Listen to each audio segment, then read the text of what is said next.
Hi, in this video I will show you how to connect the rectal probe with the Thermo or the Thermo Plus.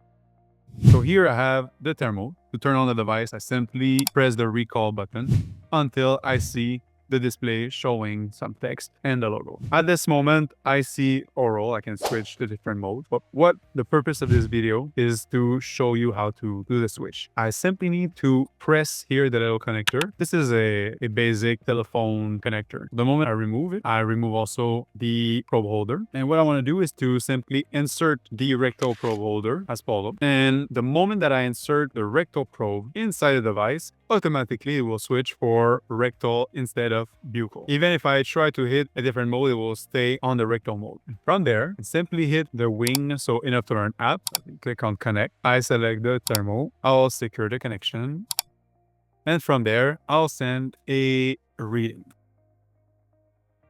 Naturally, from here, if I'm equipped with a camera system and I see that someone inserted the probe inside a mannequin and I want to make sure that the student notice that something is going on, all I need to do is to click on the ready button as follow. You see it's flashing red and this tells you that something is going on the device. As you can see, it shows processing. And from there, I can send a new reading, for example, 37.5, and I can hit the send button. Thank you for your attention. See you in another video.